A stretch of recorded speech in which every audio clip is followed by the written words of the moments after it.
Hi friends, இன்றைக்கி நம்ம பார்க்க போகிறது ஹெல்த்தி லட்டு.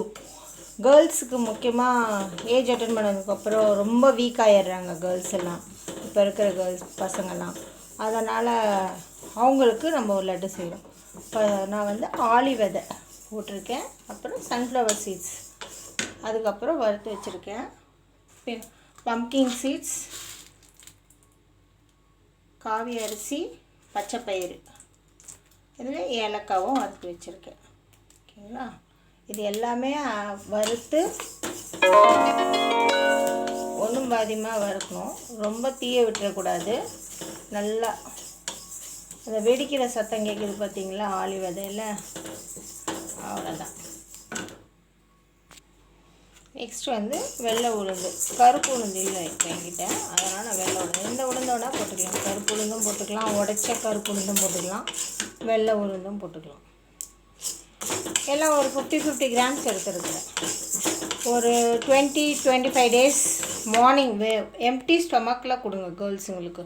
அப்போ தான் அவங்க வந்து இப்போ தூக்கிட்டு போகிற புக்ஸு, பேகு எல்லாம் ஓவர் வெயிட்டு, ஃபுல் சப்ஜெக்டும் எடுத்துகிட்டு போகிறாங்க. கேட்டால் என் பொண்ணு, எஸ்பெஷலி என் பொண்ணு வந்து எல்லா புக்ஸையும் எடுத்துகிட்டு போவாள்.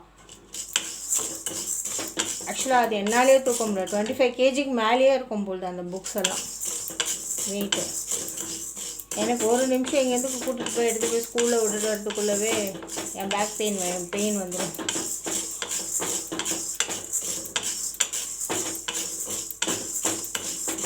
ஸோ இதையும் நல்லா ப்ரௌன் கலரில் வர மாதிரி வளர்த்துக்கணும். இது எல்லாமே கொஞ்சம் ஹை ப்ரோட்டீனும் இருக்குது, ஃபைபரும் இருக்குது.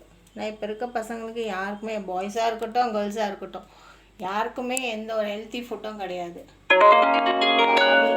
அரிசி, ஆளி விதை, சன்ஃப்ளவர் சீட்ஸ், பம்கின் சீட்ஸ், ஏலக்காய், இப்போ உளுந்து வறுத்துட்ருக்கேன். நெக்ஸ்ட்டு அதே 50 கிராம்ஸ் அளவு சிவப்பு அவல், எந்த அவல் வேணால் எடுத்துக்கலாம். அவலில் எல்லாமே ஃபைபர் தான், அதனால் பிரச்சனை இல்லை. என்கிட்ட இப்போ சிவப்பு அவல் இருந்தனால நான் சிவப்பு அவல் எடுத்துக்கிட்டேன். உங்களுக்கு பாதாம், முந்திரி கூட போட்டுக்கலாம். நான் பாதாம் மட்டும்தான் போடுறேன், நான் முந்திரி அவ்வளோ சேர்க்கல. நீங்கள் முந்திரி வேணாலும் சேர்த்துக்கலாம். கருப்பு திராட்சை இருக்குல்ல, அது கூட சேர்த்துக்கலாம். நான் வெல்லத்தை போட்டு தான் லட்டு பிசுக்குவேன், கிண்டிடுவேன் லட்டை. நீங்கள் கருப்பு திராட்சை போடும்போது இன்னும் ஸ்வீட்டை நல்லாயிருக்கும், என்லாஜாக இருக்கும். கொஞ்சம் நெய் விட்டு அப்புறமா அந்த லட்டு மேலே கொஞ்சம் நல்லெண்ணெய் விட்டிங்கன்னா ஈரம் இல்லாத பாக்ஸில் போட்டு ஸ்டோரேஜ் பண்ணி வச்சுக்கோங்க ஃப்ரிட்ஜில்.